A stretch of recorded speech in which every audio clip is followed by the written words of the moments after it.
That's right. If you're looking at my thumbnail, you see a Mr. Pepper. Mr. Pepper, who we, as our black cat, we got back in April. He's not supposed to be down in the basement. And so we've had the entranceway to the basement blocked, but he is getting bigger. He's a big boy. And he jumped down, he jumped over it rather. So he was like, okay, we can't stop him now. So we just moved everything out. So now he's free reign down the basement, except for the corners over there where the doors are closed. So he's hanging out underneath the chair right now. So you might see him periodically. He might jump up in the middle of the show. But the other cool thing about that also is he's apparently a mouser, because this morning when I came downstairs, he was playing with a dead mouse. It had been dead for a while. It was stone cold solid. So it was dead. So if you hear some scritchy noises, see some boxes moving, that's probably Pepper. But he was picking it up in his mouth, carrying it like a kitten, and then he was flinging it in the air, and then he was batting it, and he was licking it, so like that. So I had to get it away from him eventually, and I did. So the fact that we have a mouser is good, but the fact that we have a mouse in here still is bad. But as my friend Holly said, hopefully, since he got this first one, maybe he'll get a couple more, and then the other mice will be like, oh shit, we can't stay here anymore. So who am I again? That's right, I'm a minute and a half in, and you might know who I am. I am Dylan Lang, and this is Dylan Knows, episode 562, Beach Blanket Death Pool. We'll talk about that in a second. I'm on a Monday today, in the afternoon, 5 o'clock, at 5:06 p.m. on Monday. Another weird setup for me. This summer has just been full of them. But in this case, let's see what happened. Saturday, my daughter came back and from her job, and she wanted to watch Fallout. So we watched 3 episodes of Fallout. So I didn't get a chance to. What are you doing? Oh my God. He's gonna try to steal this. He's gonna try to steal something. He's in that box right there. Anyway, so she wanted to watch more episodes of Fallout because we've only watched the first 3. So we watched the next 3. So I think we only have like 3 left after that. We'll probably watch those maybe next weekend. We'll see. But by the time they were over, it was after 11 o'clock, and I hadn't done my research yet because we were watching the shows, and then we went out to dinner, and then had to do Pokemon Go Fest was this weekend also. So that was a big Pokemon. It's the biggest Pokemon event of the year. And this year did not disappoint. My son has been getting interested back into Pokemon Go again. So we got him out with us for a few times. So we got to do that on Saturday. And then Sunday, I drove my daughter up back to her work. She's got one more full week up there. Well, 2 full weeks, but she's got 1 full week left of regular camp. And then next week is Cub Camp. And then this is her last week of teaching because she does Eagle Summit, the director of Eagle Summit, I should say. Cubs are not interested in Eagle stuff yet. They're still very, very young. So she's going to be helping out in another location next week. And then that'll be her last week of work. My son just got back from, the reason we're doing it now is he just got back from his first day as a CIT at Irvine Center, which is a nature center up here near us in Reisterstown, actually more like Owings Mills, but still it's nearby. And he had a good time. He's going to be doing it for 2 weeks this week and next week. So that'll be good. And he had a good time. And so we're moving right along. And then August is going to hit. My daughter's taking driver's ed online. And then she's going to have her Eagle Summit. And then my son is just going to get back to chilling and doing his school stuff, prepping for beginning of school, which is August 26th, the day after my son's birthday. So then Sunday, as I said, so I took my daughter up and came back. So he didn't come back till about 12 o'clock. And then Pokemon Go Fest Day 2 was still going on. So we did that. So by the time we finished Pokemon Go Fest, it was 6 o'clock. So, and then I promised my son I wanted to watch Godzilla v. Kong 2 with him again. So I said we'd do that after dinner. But it got late because it was a hot weekend and a lot of walking, and I was exhausted. So, and then I had to do the dishes. So we didn't eat dinner until like 8:30. And then I said, okay, 9 o'clock, we can probably make it work because you have to go to your job tomorrow. So you got to go to bed earlier than you had been. But there was an issue with getting his stuff prepped for work. So by the time he was done, it was like 9:15, 9:30, and it was almost time for him to go to bed anyway. So I was like, you know what? We'll watch it some other time. So I did my research then, but I didn't have enough time because I wanted to go to bed because I had to get up early. So I got to leave work early today because I had to pick him up. And so I'm doing this now right here. So, and man, did I want to do my show this week because every year there seems to be that 1 week where just everything happens. We had massive amount of huge celebrity deaths this week. We had a huge amount of trailers released of stuff that I'm interested in seeing. And some other stuff happened, but we're not going to discuss that right now. But yeah, so I wanted to get this because there was a lot of stuff that happened this past week, which means that this upcoming week is going to be awful. Now, Baltimore hit 102 degrees today at 4:45, which was about half hour ago. Ties the record for the area. We're in the middle of another heat freaking dome. It's going through Wednesday. That's why I hate this fucking season, the worst of all, because of the heat. It's disgusting. As you can probably see, I came right from work, so my hair is all kind of messed up. I've got sweat stains all over the shirt, stuff like that. And then after Wednesday, it's supposed to revert back to actual real Baltimore summer where the temperature is between 81 and 88 degrees as supposed to be and not 102 fucking degrees. So we got hit 102 this week. Oh, yeah, also, so taking my daughter up to camp yesterday, go through, I think it's Harford County. And I was turning on this road called Schuster. And it's like a 35 mile per hour road. And then there's this turn that you got to take at 30. And then right after you take the turn, it opens up to 35 again. However, I was taking the turn like I usually do because I've taken my daughter up there multiple times and never had this issue before. I was taking the turn. It may be a little bit fast, 42. I wasn't gonna go careening around the corner. I wasn't losing control of the car. There was no other cars in the vicinity. I wasn't out of control of the car. I had control of the car, just going a little fast. And the way you figure, I'm going 42, which is 12 going around the corner.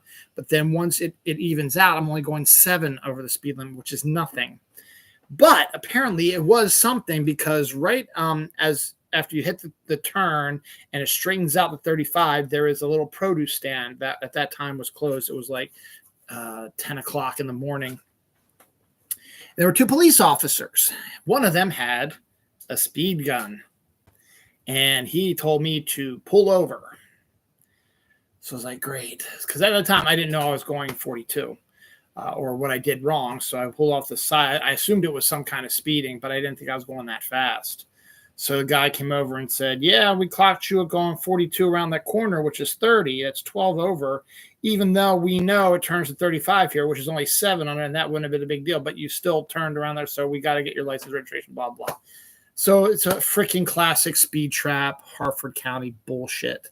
So I pulled out my stuff and gave it to him and just sat there with my daughter. And I had no issue because I haven't had a speeding ticket in a really long time. I haven't been pulled over for speeding in a really long time. So there's going to be nothing on there. They're going to probably just give me a warning because I was only going 12 over the speed limit in an area that eventually would only be going 7 over the speed limit. So whatever. So I was 100% certain that I was going to get off. So while we're waiting for them to run the numbers and all that bullshit that they do, the other police officer is still scanning people.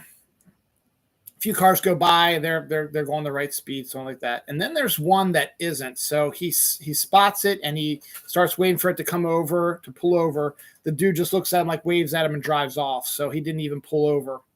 And the police officer was like, what? Trying to get his, but he's like, what am I going to do? It's like, you should have probably just hopped in your fucking police car if such a big fucking deal and chase him and pull him over and give him a ticket for ignoring a police officer as well as for speeding.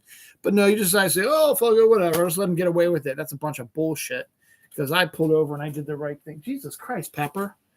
Let's see if you can see. No, he's black, so he's right around there. So I was like, oh my God, whatever. So eventually the other police officer comes over and says, okay, I'm going to leave with a warning. Be careful around here. We're going to be here for a couple of weeks. So if you come up this way again, just be aware, we're going to be here. I was like, okay, thanks for telling me. And as I'm getting ready to leave, the young police officer again with the speed gun catches another person and is telling them to pull over. They're not pulling over. Again, this time though, the other police officer was done with me, so he came over and he put his hand up to stop and to bring them in. So he was able to stop them to come in and get their check. Pepper, there he is. There's Pepper. Look up there in the corner. There's Pepper. Actually, it's right over here. There's Pepper. Let's see if I can get it lined up. There's Pepper. Hi, Pepper. You're a star of my show now. Look at you. That's my kitty. So here's Pepper. You're the star now. So I had a speed trap issue, got off with a warning, and then the one dude drove past him and ignored him or thought, hey, he was just waving at him and just kept going. I don't know. It was an old white-haired dude. So that was interesting. The box office is still doing pretty good. The second half, it's not great it's not obviously as good as you're going to get with a Barbie and Oppenheimer, which we got last year. You're going to get comparing it to last year is not going to help any because they had a lot of good stuff last year. This year, as I said, is the remnants of the strike and just stuff that they're trying to get out there. As I said, the fall is starting to pick up a little bit with stuff that was going to go directly to streaming, but now they have all these open windows that they're going to start putting them into. Fall production, fall slots, and see if they can make some money off them before they go to streaming. But Despicable Me 4 won the box office for the second week in a row with $44 million, which is pretty good. It only lost about 40% of its take from the previous week. It's about on par with what Inside Out 2 did, which crossed $1 billion last week as well. I think I mentioned that a little later on. If I do, I do. If I don't, I don't. But they did pass $1 billion this week. So, Despicable Me, the Despicable Me series of movies, the 2 Minion ones and the 4 Despicable Me ones, is the first animated series to hit $5 billion. So congratulations to them. But the big surprise is the horror movie Longlegs with Nicolas Cage in it that a lot of people has getting a lot of critical acclaim, slow burn, Silence of the Lambs type of horror film. And it was distributed by Neon, which is one of these smaller A24 style production companies. And it made $22.6 million, which is the most money that a Neon film has made ever. So horror is still king. I keep telling you. Yes, that's my kitten. He's very graceful. I say like with Blumhouse can make a horror film for $5 million. And it might only make $25 million at the box office, which isn't a lot, but it made a $20 million profit, which is hugely successful. So Neon's got a couple other ones coming up here soon that might be just as big. A24 continues to be the star of the mini indie groups now because of Oscar wins and just talent they're getting, and there's some A24 stories come up here in a little bit. Speaking of the Despicable Me 4 and Minions stuff, Minions 3 is now set for 2027, so it's going to add more to their $5 billion total, so that's good. So they'll be building up for that, so that's good. So before we get to the bad, because I want to, normally I don't do this early, but because it was such a big deal, I'm going to talk deaths here in a second. But before we get to the bad, or the sad, I should say, more like, because death is a part of life, is what happens. Let's talk about some happy news. Early last week, Margot Robbie announced that she's pregnant. So it's her first child, so that's good. She was planning on taking a break from acting anyway for a while. I think she kind of knew. I think they were planning to try to have a kid. So when she came out and said, yeah, I'm probably going to take a little breather because I need a break, it was because she knew she was going to get fucking pregnant. And she did. Congratulations to her and her husband. And Alexandra Daddario is also announced she's pregnant literally like the day later. So two of the hottest actresses in the country, in the world right now, are both pregnant at the same time. So I don't know who Alexandra Daddario is married to, but or if she's even married. They might just be a couple. I don't know. But congratulations to them. And here comes trouble. You can see, here's Pepper. You can see his tail. There's his face. Hi, Pep. So congratulations to them. There's it. I did that one already. Boom. I'm not going to. I already did that one pretty much for the most part. Boom. All right. And look, there's Pepper. Hi, Pepper. You're live on TV. Yes, you are. Say hi to everybody. Or not. So, yeah, this is probably going to be a regular thing now that he's allowed down the basement when I do my show. He's probably going to be doing what he's doing now. He's still a kitten. He was born in November, so November, December, January, February. November, December, January, February, March, April, May, June, July. He just turned 8 months old on the 13th. So he's still a baby for the most part. He's getting bigger. So we have to talk about it. This week of death has got me thinking of memories of 2020 and 2016, which were the last two times, which were both all election years. That's fucking weird that we had as many major deaths as we had all in a row. This was a little outrageous. We had 1, 2, 3, 4, 5, 6 big ones, and technically a seventh biggish one, but not as big as the other guys, hit within a span of 2 days. So it's crazy. But that's just the way it is. That's how things are. That's how things that all the actors that people my age grew up with are getting older. And sometimes accidents do happen. Like I'll talk to you about one of the deaths in here was no one still knows what happened, but we'll cover that in a second. So here we go. First up, the one that started the whole thing off, Shelley Duvall passed away at the age of 75. Most famous for her role in Stanley Kubrick's The Shining, which she notoriously hated filming because if you actually watch the film and you hear the behind-the-scenes stuff, Stanley Kubrick basically tortured psychologically Shelley Duvall to give the performance she did in The Shining because it's a psychological horror film. But that's just, you don't need to do that. She's a fucking actress. That's what she does. You don't need to physically put her through what her character did. She can pretty much figure out how to do it via acting.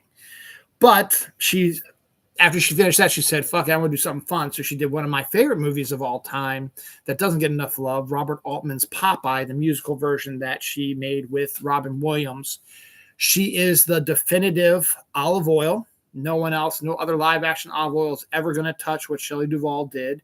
She was outrageous. She was fantastic. She was great. She was 100% perfect.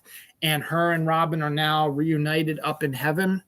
Shelley Duvall also popped up in Roxanne, one of my favorite Steve Martin romantic comedies, as the best friend to Steve Martin, which is really cool. She also, a lot of people don't remember this, she also created a show on HBO back, and I've talked about this multiple times. When cable first came out, HBO was one of the first ones that was created, and my dad got us HBO, so I was able to watch all these like Fraggle Rock and Tom Sawyer and Babar because I was a kid back when all this happened. And Fairy Tale Theater, which is Shelley Duvall's production, where she took a fairy tale and did an adaptation of it with her actor friends, lasted like 3 seasons, and she reteamed with Robin Williams in The Frog Prince, which is like the first one that was ever made. That I remember the most. I don't remember much about any of the other ones, but I do remember The Frog Prince because it was Robin Williams and Shelley Duvall reteaming about a year or so after Popeye. So Fairy Tale Theater was a great, and it had high quality, it was a high quality production, and it was very well done, and Shelley Duvall deserves all the credit in the world for what she did. So I figured we may as well, because we're gonna be doing this a lot. Let's just do this. Let's see what else she did that you guys might know her from. But those, you should know who Shelley Duvall is. Oh, oops, I should go back to filmography. All right, because there's one I feel like I'm missing. No. Okay, no, I get it. I'm not supposed to.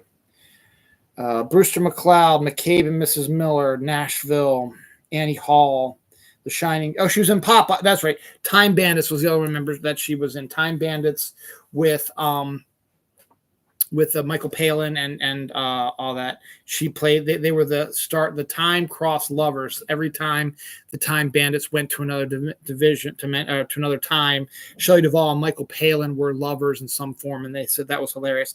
Didn't know this. She was in Frankenweenie, which was the original live action film that Tim Burton, his first live action thing he ever did. She was in that. Suburban Commando with Hulk Hogan. She was in that as well. And then she's Home Fries, Casper Meets Wendy, and that's really about it from that. Then she sort of disappeared. Television, she hosted Saturday Night Live. She did 27 episodes of Fairy Tale Theater lasting over 5 years. Creator, executive producer, hosted it, played various roles on it. And then apparently, I don't remember this, she did a sequel to it called Tall Tales and Legends. I think she played Calamity Jane, if I remember correctly. So I remember that also. That was 9 episodes. I kind of remember that, but not really. And then she did Shelley Duvall's Bedtime Stories in the 90s, which was a similar sort of thing. She was an episode of Frasier, episode of LA Law, episode of Wishbone, sweet. And in the Huleys, that was the last thing she did on television in 1999. So that was Shelley Duvall, passed away this week. So next up, we had Dr. Ruth Westheimer, who passed away this week as well. She was a very famous sex therapist in the 1980s and early 90s, had a radio show where she was this little old lady who talked frankly about sex, would say stuff like masturbation and vagina and penis and ejaculation. And she just talked like it was her normal thing. She was a sex therapist. So people would call into her radio show and ask her sexual questions about why is this happening? What can I do to make my husband, fuck me more or whatever. And she would unleash a whole bunch of things with that. No, not holding up anything, just using the clinical terms, stuff like that. So Dr. Ruth was a famous sex therapist. She died at the age of 96. Shelley Duvall died at the age of 75 due to her diabetes she had. Right after Dr. Ruth Westheimer died, Richard Simmons was exercise guru, died at the age of 76. Very flamboyantly gay guy, but he had the most fun. He rocking to the oldies or something like that. He did. He had a whole video collection where he did a bunch of exercises to rock music or pop music, I should say, and they were huge. I think it's not rock, but like Pump Into the Oldies or something like that. And it did a huge wonder for exercise in this country because he's very flamboyant, very fun, very loud, very excited, very always loving on you. It's like, oh my God, you did so great. You're so beautiful. You're just so wonderful. He was the sweetest, kindest, most crazy guy. They put him on Whose Line Is It Anyway? He got huge applause and laughs and screams and stuff like that. And he was just a wild and crazy guy.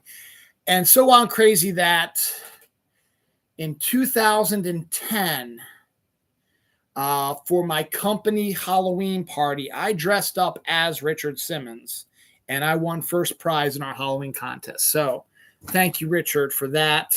And he was an adorable guy. They don't want to fuck with him because Pauly Shore tried to make a short film about, biopic of Richard Simmons, did not get his permission to do this. And Richard Simmons tore him a new a-hole. It was outstanding. So Richard Simmons passed away at the age of 76 this week.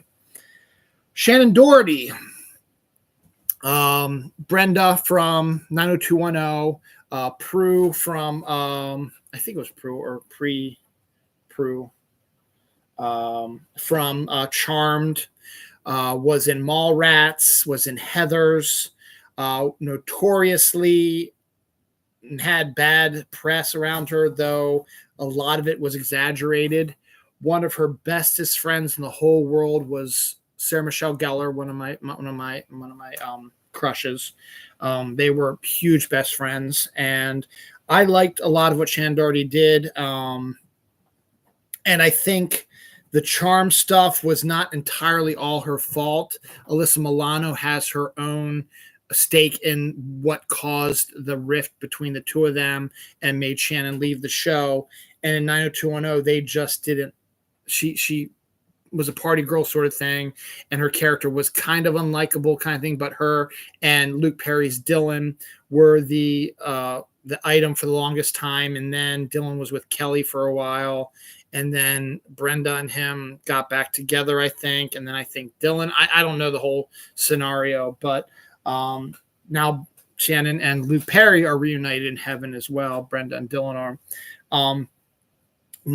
Kevin Smith directed her in Mallrats and said he had a lovely time with her. He had no issues with her, had no problems with an attitude or like that, and had just a blast working with her. And they became friends. There were pictures that he posted of the two of them. Hi, Pepper, you're on TV again. Of them hanging out years after Mallrats came out. So they were still kind of remained friends after that. So that was kind of a sad thing to happen. She died at the age of 53, only 2 years older than me, but we kind of knew she was on her way. She had a cancer diagnosis about a year or so ago, and they kind of knew that she was not going to make it. So it's still sad that she died at the age of 53. And then this is not as famous as everybody else, but it's famous to people in Baltimore. Jacoby Jones, former Baltimore Ravens football player, return specialist, wide receiver, died at the age of 40. That's the sad part, just died in his sleep. So no cause of death yet. They believe it could be a bit of brain aneurysm, a stroke, heart attack, any of those things. Nobody knows right now. And again, the family he just died yet on Saturday. So the family's got to go through all this stuff, and they're going through something right now. So it wasn't a violent death, and he wasn't addicted to drugs and all this stuff. It was just he died quietly in his sleep. They don't know how. They're going to find out how.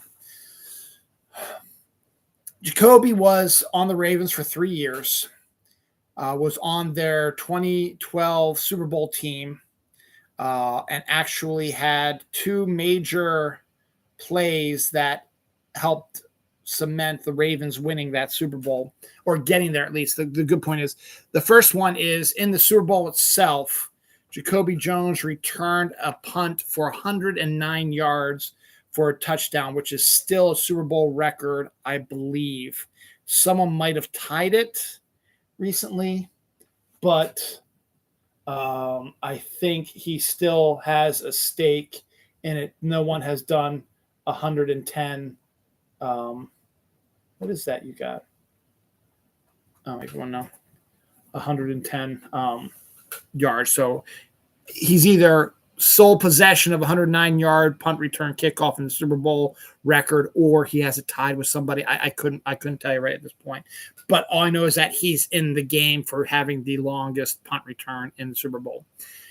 But he's also the centerpiece of the Ravens, probably maybe the greatest Raven play of all time. Maybe the Ray Rice 42-yard run could be up there for that also. Or not 42, like 24 yards or 34 yards, something like that. That could be, and that was also in 2012 also. But this one is always brought up in the so the Ravens were the wild card in 2012. So they won their first game and then had to travel to Denver to play in the second game. Denver was like the number 1 seed, I think, or number 2 seed. I think the Patriots were number 1 seed. So the Denver Broncos with Peyton Manning as quarterback was like the number 2 seed in the playoffs. And the Ravens had to go to Denver to play them. And it was a back and forth game, and going to there's about a minute 30 left in the game, something like that. The Denver Broncos were up by 7. It's like 35-28, something like that. And this was like the Ravens' last stand, a minute 30 in the fourth quarter. If the Broncos would have stopped them, Broncos would be going to the AFC Championship game against the Patriots, and the winner of that would go into the Super Bowl. But the Mile High Miracle happened, and Jacoby Jones was part of it.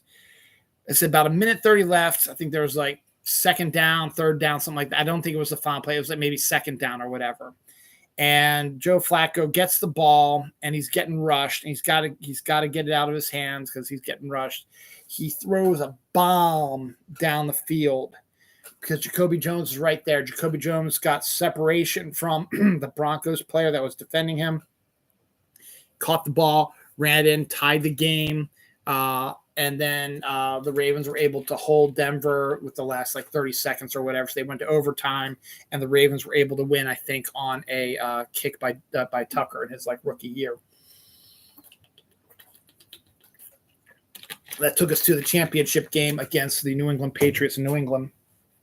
I remember Joe Flacco and the Ravens had Tom Brady in the playoffs multiple times, and we never backed down from them. We beat them twice, and we should have beaten them a third time. Actually, they'd beaten us a couple times also in the playoffs, but we still were a pain in their ass.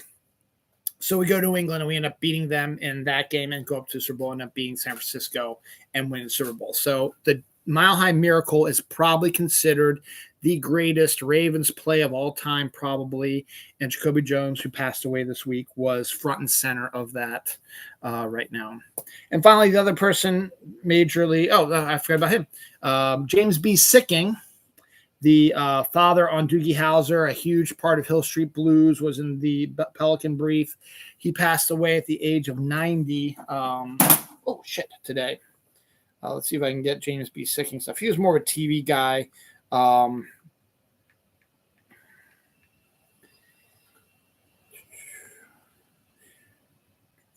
Okay, Jesus, television stuff.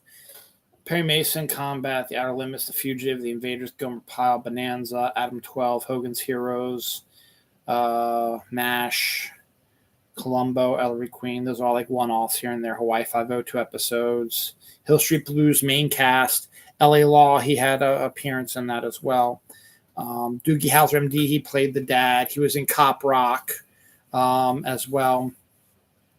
Was in the Emmy Award-winning Doing Time on Maple Drive television film. Was in Brooklyn South for 22 episodes. Invasion America for 13 episodes. Was a voice in Batman Beyond for 2 episodes. So that's his most. He's was most known for television. His movies, he did a bunch of westerns when he was growing up and some other stuff. He did he did a couple of Michael Crichton books, Terminal Man and Capricorn 1. Ordinary People, Outland, Star Trek 3 he was in, Soul Man he was in, Pelican Brief, Fever Pitch, Maid of Honor, stuff like that. So he's more of a character actor, mostly known for his Hill Street Blues and Doogie Howser stuff. So he passed away at the age of 90. And then this guy passed away also. He's not as famous, but some people probably do know who he is. Evan Wright, he is an author of a book called Generation Kill, which a lot of people know about, was about the Iraq War, and was also a Rolling Stone collaborator. He passed away in this. The reason why I lumped him in is because he passed within this window of 3 days where all these people passed away at the same time. So there were other people who died earlier in the week, but this all happened in like the last 2 days of the week, 2 to 3 days of the week. So that would just seem like such a fact. It's like, this person died, this person died, this person died, this person died, this person died, just bam, bam, bam, bam, bam. So that was crazy. So we got that out of the way. All right. A couple of the, one of the big, huge trailers that came out this week. Captain America Brave New World. We got our first look at the new MCU film coming out on Valentine's Day of next year.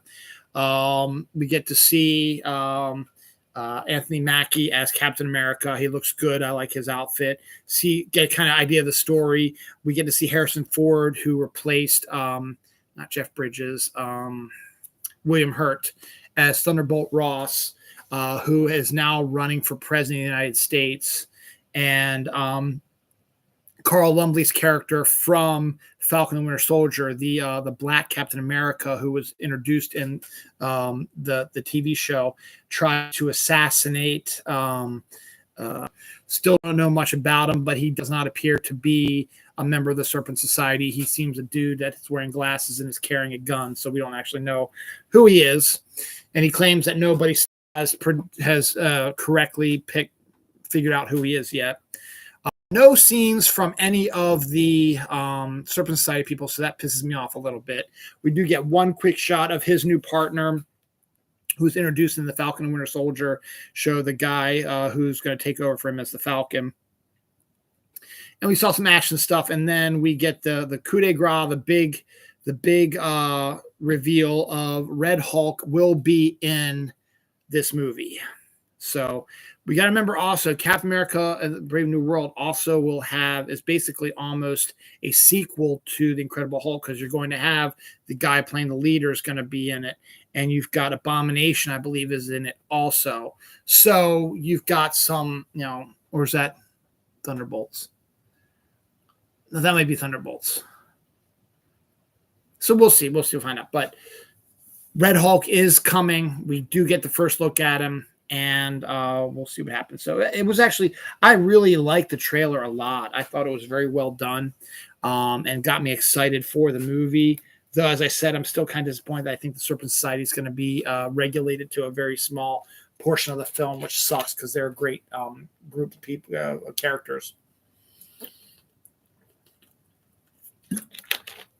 So we got that going on. Let's see.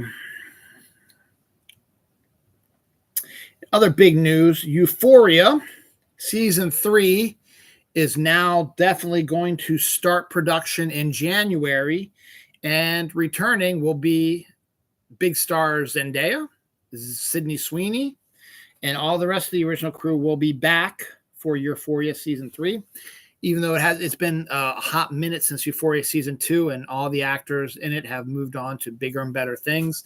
They've all come back to pretty much, I think this is going to be the final season of it to wrap everything up and finish things off. Could Kumail Nanjiani be playing the role of Booster Gold in the DCU? That rumor's been rolling through multiple channels this week. People are going to call woke, blah, blah, blah, because Booster Gold is a blonde-haired white guy and Kumail is a person of color. But I think it's okay as long as you get the character down. It doesn't matter to me. And it would make sense. Maxwell Lord, Justice League International are all going to be in the Superman movie.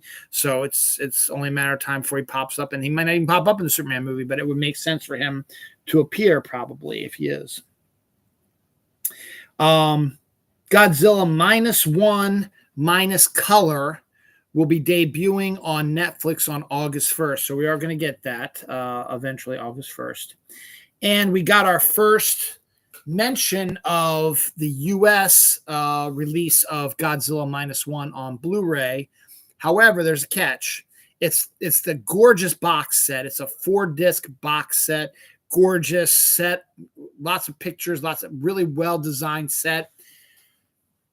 It's set to come out, I believe they said in September. But as I said, the thing is, at this moment, you can only get it from the Godzilla shop. So if you go online and type in there's a Godzilla shop, whatever, they will have the 4-disc Blu-ray set, which includes both -1 and -1 minus color, as well as a bunch of other stuff in it as well. It's a huge, humongous set. There's a lot of cool stuff. There's a 4K Blu-ray. There's regular Blu-ray. There's all kinds of crazy stuff. So it's a gorgeous set, gorgeous everything.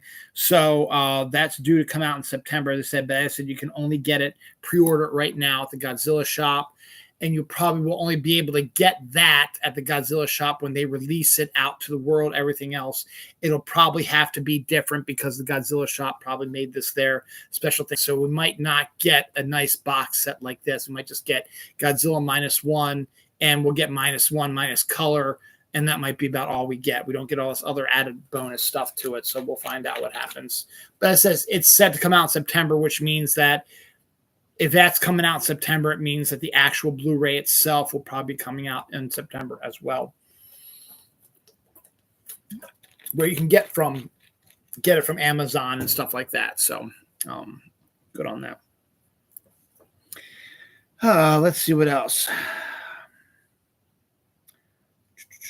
Presumed Innocent has been renewed for a second season, and I don't understand why, unless they're going to expand the storyline, because the storyline has a beginning, middle, and end. And yes, it's hugely popular, Jake Gyllenhaal and all that stuff, and it's making a big money for them on streaming. But there gets to be a point where you can't. It's a novel, and there's no sequels to it. So now you're just adding fluff to expand it for a second season. And I don't know what they're going to do, or if I never watched the first, so I don't know if they still have not solved the crime and they're just going to keep expanding it like they did with The Hobbit, turning it into 3 movies, which a lot of people says was excessive. But we'll see what happens. So I'm not watching it because I don't have whatever Peacock or whatever it's on. But there you go. Simon Pegg and Wright, Gary Wright or whatever, Edgar Wright, are discussing the next Cornetto movie. So it looks like we might be getting another one of those rolling out here soon too. Oh yeah, one of the other big trailers that came out this week that I've been really anxious for, part of the MCU, is Agatha All Along. We get the first trailer of the new TV series on Disney coming out, which is going to star Agatha. A sequel to kind of WandaVision, and we're going to get Aubrey Plaza in there as well. And they showed the trailer, and I liked it. It starts off with Agatha still under mind control of Scarlet Witch, and she believes she's a homicide detective investigating crimes in the little town.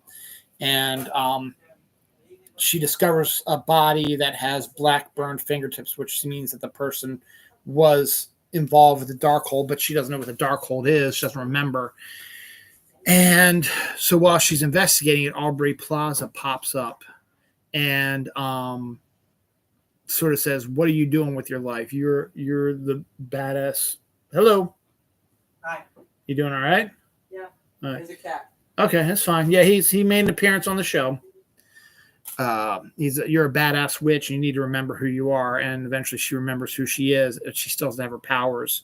So Aubrey Plaza, her, and a few other people go onto the witch trail to try to get her back her powers. And there's all kinds of horror aspects. I like this. This looks like horror. Looks really decent. Already hearing the rumblings of the toxic fan base. They can go fuck themselves. I can't wait to see this. Mid-September, so the final episodes should be rolling around Halloween. It is a Halloween-esque sort of storyline. It looks good. It looks great. I'm excited for it. Catherine Hahn is fantastic. Aubrey Plaza is amazing. And they should be just as good here. I think a lot of people are saying it's too late. You should have released it a few years ago. No, they fucking shouldn't. This is going to be great. I think it's going to surprise a lot of people. And I think it's going to be good. And the toxic fan base go fuck themselves. Let's see what else we got. A new film called Josephine with Channing Tatum and Gemma Chan to set the star in that. The Saltburn director, Emerald Fennell, which is one of the greatest names ever. Her next film is going to be a new adaptation of Wuthering Heights. I hate Wuthering Heights, but, Saltburn was a really good film, got a lot of critical acclaim. If anyone can bring a classic and make it into a Academy Award nominated film, Emerald can. Emerald Fennell. So now I'm freaking out now that we found the mouse. There's just going to be some more in here. The Man in the White Van, a true crime thriller starring Sean Astin, Ali Larter, Breck Besner, and Martin Wolf. Has got some behind-the-scenes stuff. Didn't know about that film either. There it is there. Last week, I mentioned that they released a poster of the what's it called again? We Live in Time, which is the movie that I like to take credit for bringing into the world, even though it was already underway. Refresh your memory. Last year's Academy Awards had Andrew Garfield and Florence Pugh come out and deliver an Academy Award. And they were adorable together. They had chemistry together. And I told my wife and daughter, I was like, you know what? They should make a movie with the two of them. And literally like a day or two after the Academy Awards, they announced that A24 had set up a movie called We Live in Time that's going to star Andrew Garfield and Florence Pugh.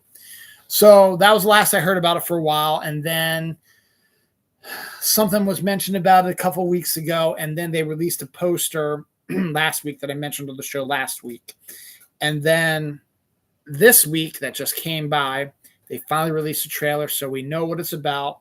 It is an A24 romantic comedy drama, and Andrew Garfield and Florence Pugh, who are both British, get to use their British accents. It's set in Britain, and the premise is we follow this couple at the beginning of the relationship, the middle of the relationship, and near the end of it as well.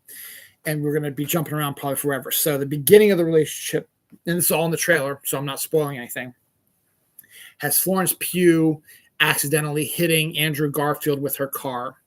And she takes him to the hospital. He's got a neck brace, and she's sitting with him to make sure he's okay. And so they meet cute that way. And then eventually they get together and they start having a romance. It is rated R. There is sexual situations. It looks like there'll be some nudity because they revealed some steamy scenes in the trailer of the two of them getting it on and taking their clothes off and stuff like that. And then they also are so perfect for each other. They're going to get married, and they get married and they have a daughter. And I think another one's on the way. So eventually did that. Florence Pugh is a chef, and I can't remember what Andrew Garfield's character does. They don't really detail that, but you see Florence Pugh doing chef stuff. But then Florence Pugh's character gets cancer, and that's the later part of the saga, where after the kids are born and they're older and they're, stuff like that, and she's suffering through cancer, and he's with her the whole time.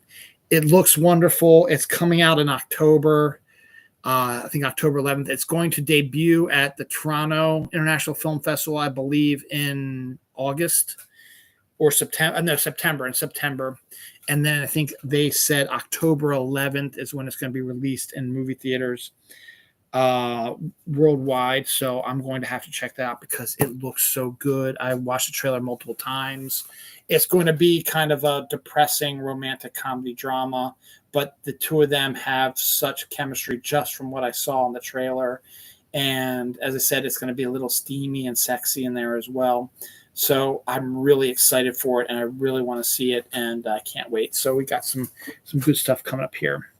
We also have Demi Moore is starting to make a little bit of a comeback.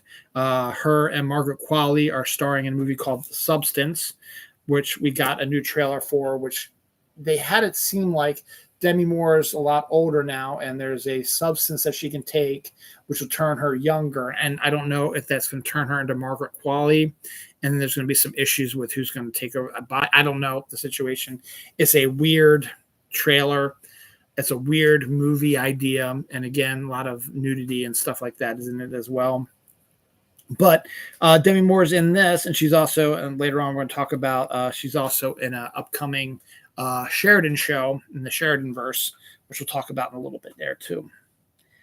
The Shark Girl trailer is we have a couple of really good B-movie trailers this week. The Shark Girl trailer is just basically about a girl who goes swimming in the ocean, looks like she gets eaten by a shark, but somehow gets expelled from the shark and ends up acting like the shark, but in human form. You gotta love their creativity. It's insane how crazy they can be. Brazil police officer shoots a soccer player in the leg after a chaotic post-game melee or whatever. So he shoots the soccer player in the leg. What the fuck, man? That's like his bread and butter. The Philippines love themselves some Taylor Swift, and they've seen how Taylor Swift has changed people's economies and stuff like that just by showing up for 3 days of concerts. The Philippines, however, does not have what they feel is a good concert venue for Taylor Swift. So they unanimously decided that they need to get Taylor Swift, they need to entice her to come down to the Philippines. So they have created a stage, giant stage, that can house a similar Taylor Swift Eras type uh, tour. The bad news is it will not be done until 2028, which is 4 years from now. Taylor finishes her Eras tour at the end of this year, like November, December of this year. She's probably going to take a little breather, probably going to get married to Travis, probably going to have a kid, and then probably release an album or two in between all that stuff. So by 2028, a new concert tour should be possible. But the Philippines have come out and said, we're making this stage for Taylor. So that's interesting. Prehistoric bird thought to be extinct actually has been seen again in New Zealand. What's up, Pepper? I just heard you squeaking. What's wrong? There's nothing down here. Unless you hear something. I don't hear it.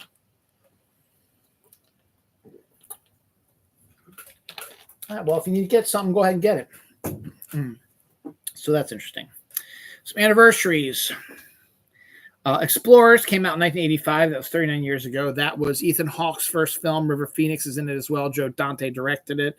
Steven Spielberg produced it. It's a great science fiction, fun teenage film about three boys who share a dream, and they use a dream to build a levitation device that's able to make a ship, and then they build a spaceship and they fly in it, and then it gets sucked out into space into a giant spaceship who'd been sending them the instructions. It's a good film. X-Men, the original X-Men, came out 24 years ago this week, and we saw Taylor Maine's Sabretooth. He made an appearance there, as well as Hugh Jackman's first appearance as Wolverine was in this as well. The two of them are going to face off again in 2 weeks in Deadpool Wolverine. We already know that about the trailer. And the rest of the X-Men may pop up as well, though that is not verified. Sabretooth is, however, verified because we've seen it in the trailer already. Legally Blonde debuted 23 years ago this week, one of the movies that made Reese Witherspoon. Inception came out 14 years ago this week. That's Chris Nolan's mind-bending film with Michael Caine and Leonardo DiCaprio and Joseph Gordon-Levitt and Evan Page. When he was known as Ellen Page was in it as well. And I think the Japanese actor who's great, who played Ra's al Ghul's right-hand man, I forget his name, and was in the Godzilla movies. He's in it as well. It was a bizarre movie. I've only seen it once, and my daughter kind of wants to see it again. I love Nolan, and I think I need to re-see it to see if I remember it correctly. I remember understanding a good amount of it. Oh, Cillian Murphy's in it also. So I might have to recheck that out again. So we'll see. Fortnite Season 1, Chapter 5 debuted 6 years ago this week. Introduced the first desert biome, and we're in a desert biome now. So, okay. I've got 2.5 more pages, and I'm almost an hour in. So let's see if I can blow through this. I'm going to try to get this done by 6:30. Because my wife has a meeting at 7:15 down here. So she's going to take over the computer after I'm done down here. And somewhere in there, she's going to have to make dinner. Hopefully she remembers to make dinner. Lamar Jackson wins an ESPY for the best play of the year in the Chiefs-Ravens playoff game this past January. There was a sequence where Lamar was trying to pass the ball to somebody downfield, and one of the defensive linemen blocked the pass, but blocked it so that it went straight up in the air. Lamar was able to squeeze through the defensive lineman, caught his own pass to himself, and was able to get a first down out of it. So that won the ESPY for best play of the year, which is awesome. Your Monster Poster is a Netflix film coming out around Halloween with two people I never heard of before, and I don't know much about. The only poster has like a giant monster hand, like a beast hand, and a female hand. So it's going to be some sort of romantic comedy, but like a Beauty and the Beast aspect to it, I'm guessing. The cast of Fantastic Four, the live action version, have been spotted together in Paris. All four of them hanging out. Filming is imminent. The movie comes out about a year from now, so they better start getting their ass in gear and making this film.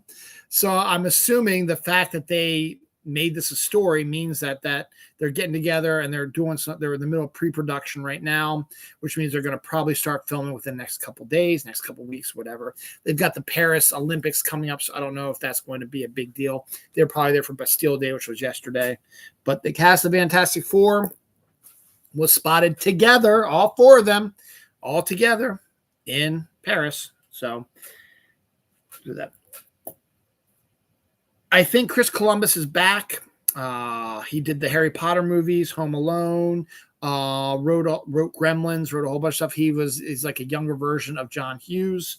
And then he sort of had a little bit of missteps after he did the first two Harry Potter movies. And never's really gotten the stuff back. The last really big thing he did was he did the second Christmas movie with Kurt Russell as Santa Claus on Netflix. Well, it looks like he's got himself quite a new movie coming up probably next year. I've been talking about it forever.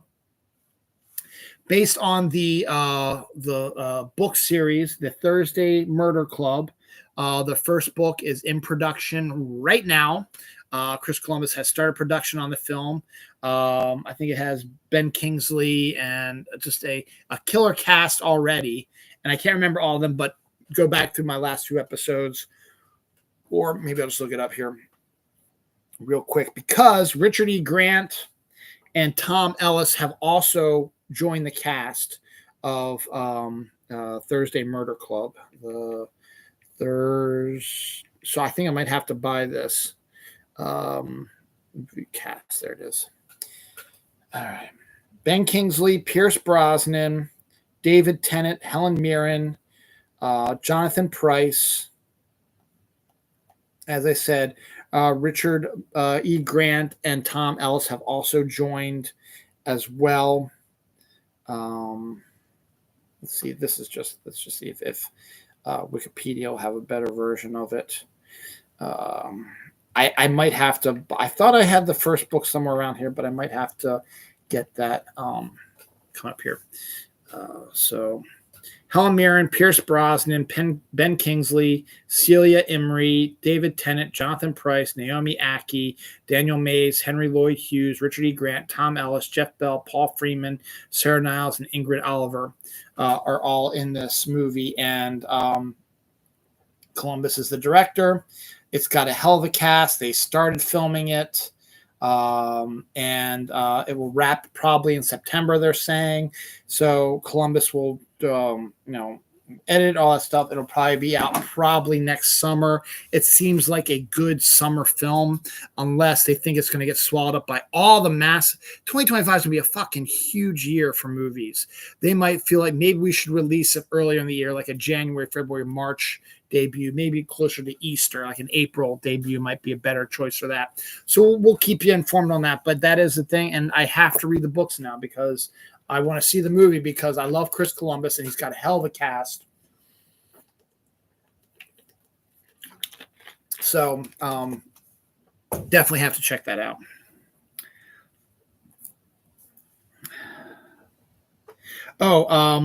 The Adam Project writer Jonathan Topper is now writing Sean Levy's Star Wars movie. I didn't know Sean Levy was doing a Star Wars movie, but apparently he is. Sean Levy is the guy who is directing Deadpool and Wolverine and has worked and did Free Guy and Apollo Project and a bunch of other stuff now. So he's going to be working on a Star Wars movie also.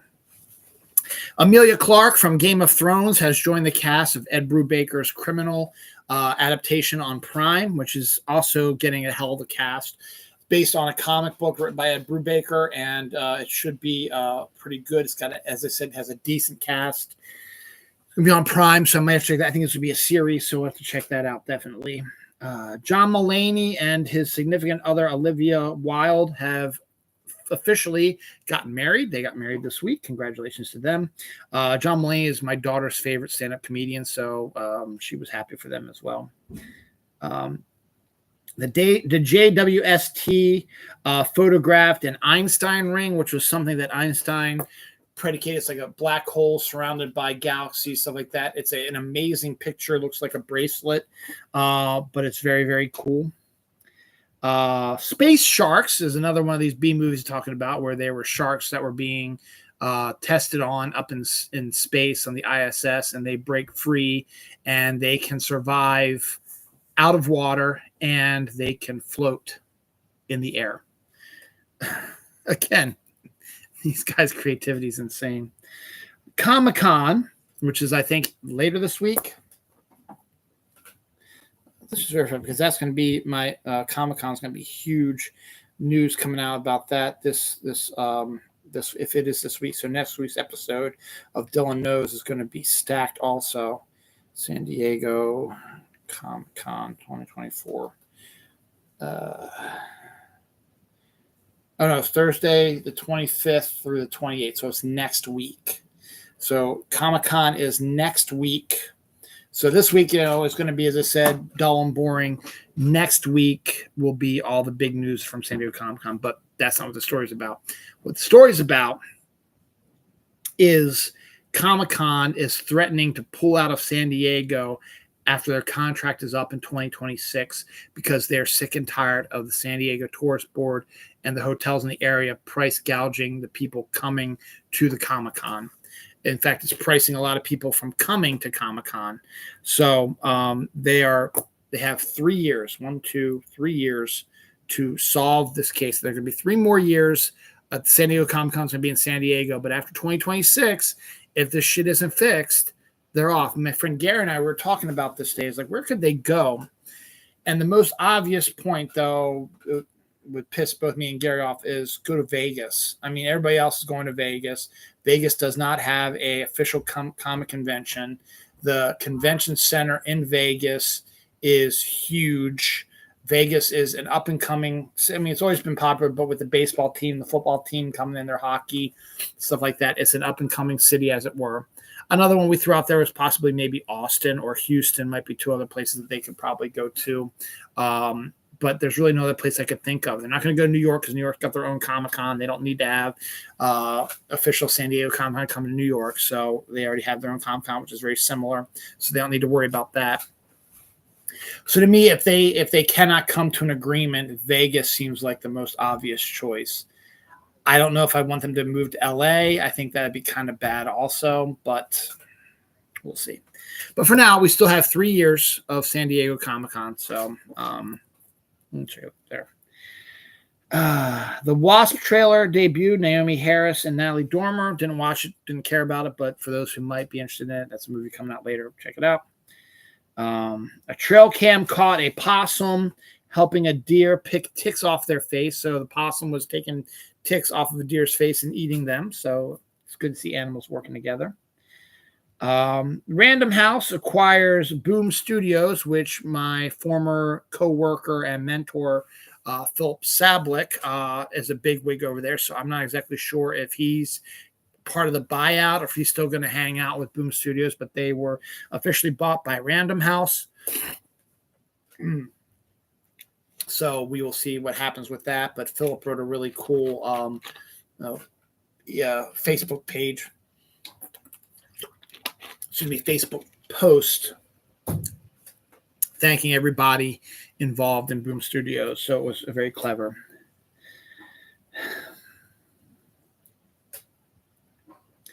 The Perfect Couple is a murder thriller with Nicole Kidman, who's been making a career of these type of things. That's going to be a series on Netflix coming up here soon. So good on that. Nicole Kidman is part of the June 20th crew. Shares my birthday, so we're the June 20th crew.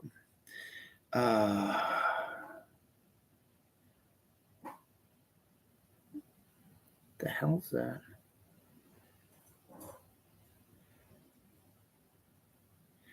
I have no idea what that is. Says something chapter 7. I don't know what that is. Patrick Stewart and Sam Claflin are set to star in a series based on the comic book Barbaric, with Michael Bay directing. So Michael Bay is going to be directing streaming TV. So that's interesting.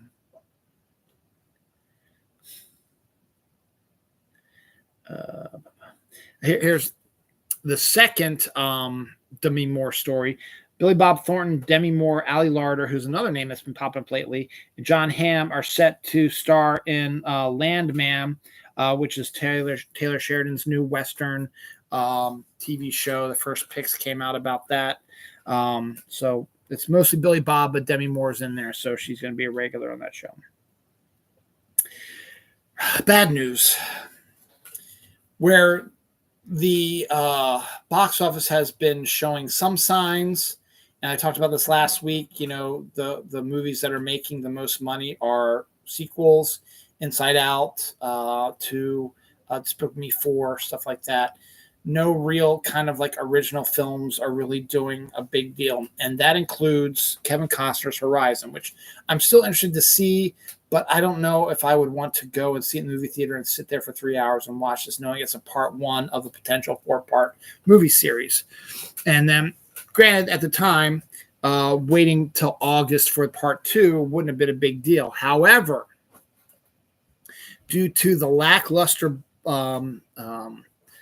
box office of Horizon Chapter 1, Horizon Chapter 2 has been removed from its August 16th release date and is now put on the shelf till they figure out what they're going to do. Now, I made a mention when I saw the story. I said what they need to do is they need to put Horizon Chapter 1 on streaming and Blu-ray or digital, whatever. Get it out there as soon as you possibly can. And as I've been making the point also, the reason why box office is down for another reason is because of the streaming services and stuff like that. And basically the movies that don't do well in the movie theaters are immediately going to streaming. And when they go to streaming, they get a big audience. So that's what you need to do with Horizon. You throw it on streaming, you throw it on Blu-ray, you throw it on digital, whatever. You get people to see it, and hopefully people say, okay, I want to check this out. I just don't want to sit in the movie theater to watch it for 3 hours. At their own leisure, watch it. And if it's successful, if they have good ratings, good money on the Blu-ray, whatever, then you can take a look at that and say, okay, we can probably release Chapter 2 either in cinemas next year sometime, or maybe in the fall. They can maybe slot itself in a, I think it'd be too, no, because Costner should have had it done because it was going to come out in August. So we could slot it maybe later in the year, December or whatever, or earlier January, February, if you get that digital stuff out like now and streaming and get the audience in there. Or you just drop everything on streaming and don't do a movie theater thing. So we'll find out. That's what I suggested. But as of now, Kevin Costner's Horizon Chapter 2 will not be debuting August 15th. That leaves a big hole in the movie. What they should do is they should re-release Chapter 1 at that time and see if they can get more people to come in. Here's another one I can't read. Oh, Coraline Animation Studio is set to team up with the Spider-Verse producers to create their first live-action movie instead of a animated film. So that's pretty good. Jennifer Lawrence is becoming A24's favorite girl. She has signed on to not one, but two A24 productions within about a week of each other. One is a adaptation of a graphic novel called Why Don't You Love Me? And the other is a sex comedy with Matthew Broderick called No Hard Feelings. Both of these Jennifer Lawrence is producing and will be done through A24. So I think the No Hard Feelings with Matthew Broderick was the first one she announced. They're probably working on that one first, a sex comedy. And then, yes, adaptation of the romantic drama Why Don't You Love Me, the graphic novel, is probably going to be the second one coming up here. Zoe Kravitz and Austin Butler are going to be teaming up in Darren Aronofsky's new film, Caught. Caught Stealing, excuse me, is the name of it, so that could be interesting.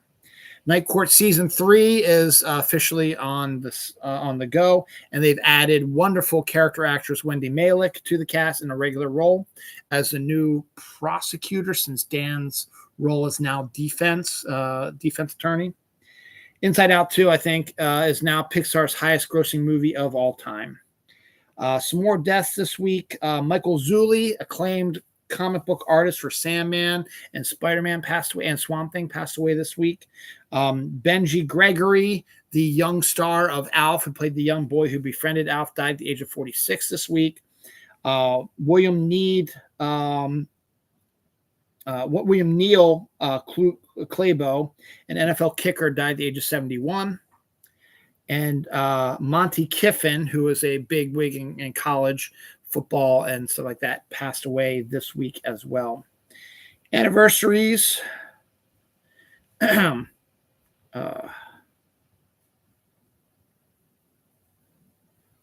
Aid debuted 39 years ago this week, which is the concert that was both in England and Philadelphia, and Phil Collins went to both.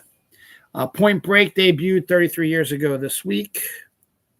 Warehouse 13 debuted 15 years ago this week. Escape from New York debuted 43 years ago this week. Contact debuted 27 years ago this week. Robert Zemeckis, Jodie Foster, Matthew McConaughey, based on the Carl Sagan novel. American Pie debuted 25 years ago this week. So, yay, sex comedies. All right, I got to roll through here. Cuckoo Trailer debuted this week, another horror film that's probably going to make bank. The Old Man Season 2 coming on September 12th from FX with Jeff Bridges. So he's making sort of a comeback in sort of these action old people movies.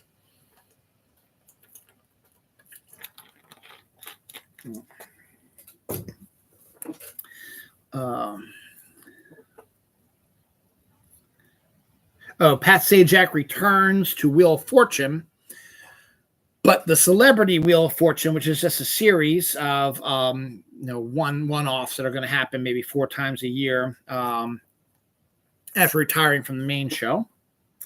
I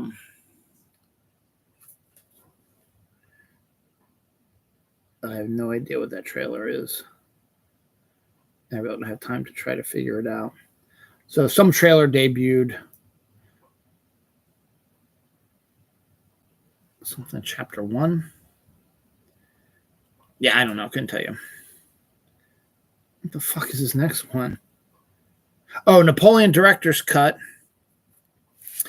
Could be coming soon because the MPAA did have a rating for it. So we should see Ridley Scott's debut here real soon. God damn, the second one I can't read. Mother's Instinct trailer with Anne Hathaway and Jessica Chastain. It's a Hitchcockian sort of thriller drama where Anne Hathaway and Jessica Chastain are best friends, but when Jessica Chastain is neglectful in watching her Anne Hathaway's son, and Anne Hathaway's son falls to her death, Anne Hathaway becomes obsessed with maybe getting revenge on Jessica Chastain by attaching herself to Jessica Chastain's son, who was best friends with Anne Hathaway's. It's a crazy, weird thing, but psychopathic Anne Hathaway is still gorgeous Anne Hathaway, and Jessica Chastain is an awesome actress as well. Speaking of Anne Hathaway, unfortunately, she will not be participating in this, but that's okay because there's no need for her to, because her character's arc is over. But The Devil Wears Prada 2 has been announced. Stanley Tucci, Meryl Streep, and Emily Blunt are set to return for the sequel to Devil Wears Prada. A Fistful of Dollars, a old school spaghetti western, is getting a remake. Yay! So we'll see how that goes about. The Gladiator 2 trailer with Denzel and Pedro Pascal and Paul Mescal looks freaking awesome. I wasn't the biggest fan of Gladiator, and I thought it was slightly overrated, but I think I'm starting to change my mind. That's another one I need to check out again. My daughter really saw it in school and she really liked it. And it's Ridley Scott. I love Ridley Scott, but he's come back. He came back for Gladiator 2, and it looks like Gladiator, but with a whole different thing. And Denzel is Denzel. He looks like he's having a blast in this. Pedro Pascal's Pedro Pascal. Great cast. It's coming out in November. So that could be pretty cool. I was not expecting this when I saw a one shot of this last week. I mentioned it. We now have the trailer for the Time Bandits remake. But Time Bandits, it's a TV show that Taika Waititi is producing and is actually starring in as God. And Lisa Kudrow is in it. So we get our first look at Time Bandits. Unfortunately, it does not look like the Time Bandits are a bunch of midgets like they were in the original film. This is a bunch of people doing different things, but it's funny, and there's a lot more time travel involved and a lot more, but it seems goofy. And Lisa Kudrow, though, is not doing a Phoebe Light. She's doing a very good role, and she's like the leader of the troop. It's good to see that as well. So that's coming up. Won't be able to see that either. That's on Apple TV Plus, I believe. Speaking of that, also, Severance Season 2 trailer debuted this week. New season is set to debut January 17th on Apple TV. Severance has won all the awards, and now will probably win all the awards next year as well.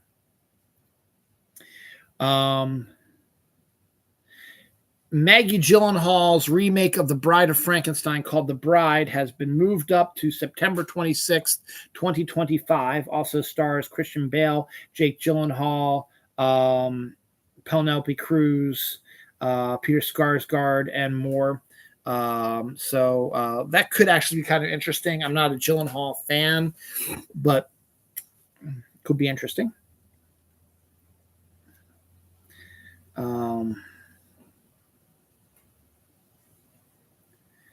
Belle Shepherd joins some show.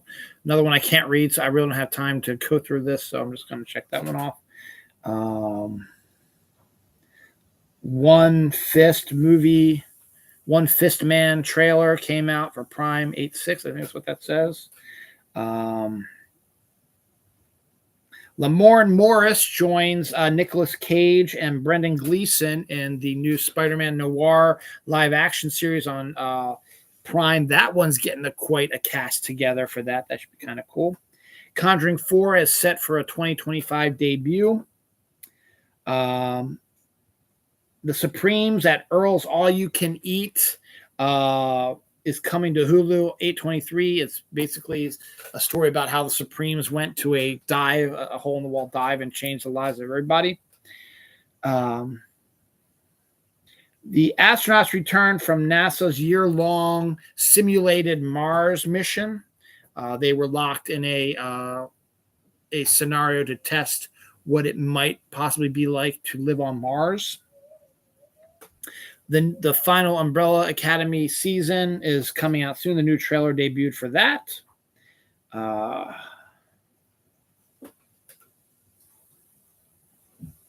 Another one I don't know this one, so I'm going to move on there. Shrek 5 is set to debut July 1st, 2026. And Donkey is going to be getting a spinoff as well. So that's pretty interesting. We had a possum taking ticks off of a deer, while possum is also photographed riding to something.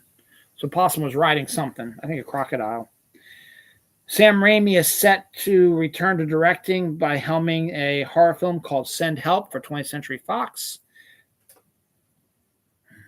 New horned dinosaur that's just been discovered has been given the name of Lokiceratops. Yes, it's a horned creature that looks like Loki's horns on his head. So Lokiceratops is now an official dinosaur. They need to have that in the new Jurassic World movie. First trailer for Saving Bikini Bottom, the Sandy Cheeks movie debuted. The spinoff of SpongeBob SquarePants.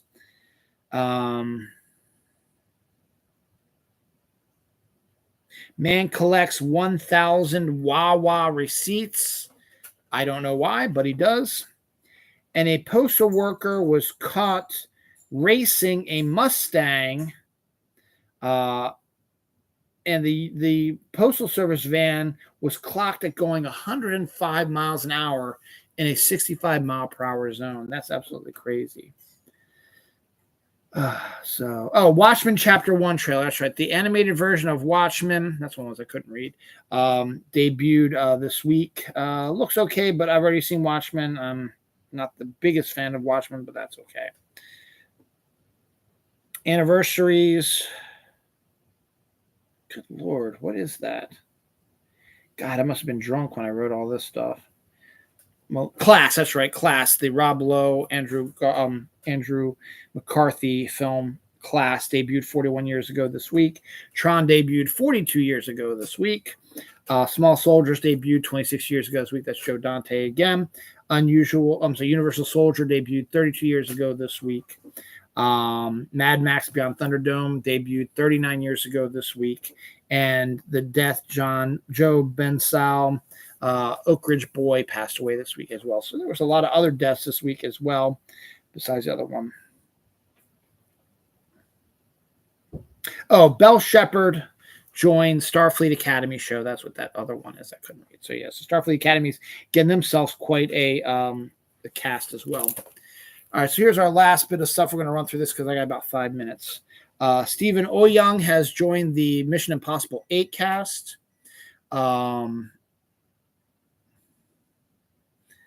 Tiny quantum ghosts might be creating brand new elements. Okay. All right. Did watch, as I said, Fallout's episode 4 through 6. I liked them a whole hell of a lot better than Fallout's episodes 1 through 3. That's all I'm going to say about that because I don't have a lot of time to talk about it. Tokyo Cowboy trailer debuted this week and is set for an August 30th release. Jurassic World sequel with Scarlett Johansson is set to debut on July 2nd, 2025. A sinkhole opens up at the base of the Route 90 bridge in Ocean City, Maryland. So another bridge issue in Maryland. So we got to get that fixed. Not damaging the bridge, so they just need to try to make sure nothing happens. So they got to fix that. Brad Pitt's F1 Formula One film, which is not set to debut till next summer, debuted its first teaser trailer. It's directed by the guy who directed the sequel to Top Gun Maverick.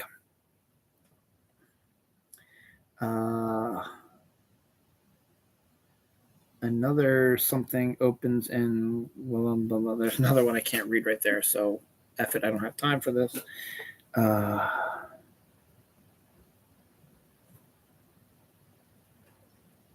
Can't read this one either. Jesus Christ.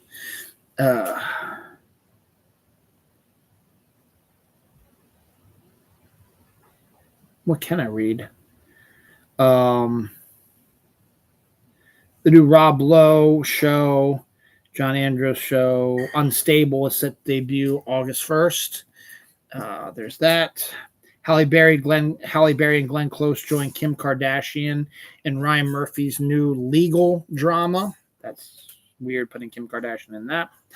DC's awesome game-changing miniseries Kingdom Come, written by Mark Waid, is getting a documentary film set to debut later this year. Nicolas Cage is afraid of AI after having to be scanned in the Spider-Man Noir. He's afraid of what's going to happen to his AI scan after he dies. Don't know what that says. Something is debuting on Friday, 7/22 on Netflix. Not Friday, next week sometime. So don't know what that says.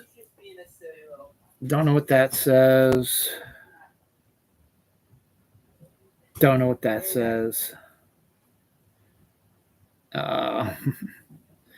Catnado trailer. As I said, these B-movie trailers are coming out all over the place. So we have a Catnado trailer now, which is basically Sharknado, but with cats. Before I do the last story of the week, deaths, Jimmy Hunt, 52, former baseball player, passed away. Arunas Vasas, an 80-year-old NFL player, passed away this week as well. What are you doing, Pepper? I don't know. That's it for the deaths, anniversaries. Hello Kitty is 50 years old this week. Fantastic Four, the original one, came out 19 years ago this week. Species debuted 29 years ago this week. The sequel was filmed in Maryland. They asked me to be a extra in it, but I couldn't do it. Pirates of the Caribbean, Dead Man's Chest, which is the sequel to Dead Man's Pirates of the Caribbean, debuted 18 years ago this week. The last story, a hiker is alarmed to discover that in China, there is a gorgeous waterfall. And in China, this hiker discovered that it's not a natural waterfall. It is actually a pipe ejecting regular water, which is kind of interesting. Now, everybody out there is probably thinking you missed one really big story, Dylan. I did not. I really did not want to talk about the assassination attempt on the convicted felon that happened on Saturday as well. I have a whole other video I might make about that because, and I'm probably getting a lot of hate for this, but I truly, truly believe that it is a staged shooting. I have a lot of stuff that backs up my theory. Yes, someone really did die, and yes, 2 people really did get hurt, but all I have to say is in the 1930s, before the Nazis really took full control, they did a false flag attack on the Reichstag, which killed a lot of people as well, but it made it look like that they had every right to create a police state because of the awful Jews who attacked their building, even though they themselves did it. There's a lot of stuff, but I'm not going to get into it because I don't have time, and I might save it for another video. I probably will not do that video probably till the weekend at the earliest. Good Lord's cat. So on that note, I'm going to go. We will see if I actually do it or not. I might not, but I'm not going to mention it because I do not believe it was a real assassination attempt. I believe it was a false flag staged attack to make the convicted felon look better and take people interest away from the news that he is a fucking pedophile because he's all over the Epstein files that the MAGA GOPers wanted to get out all the time. So my dinner's ready. I'm getting out of here. We'll see if I end up talking about the staged assassination attempt or if I decide not to. If not, we'll see you sometime this weekend, hopefully. All right, bye.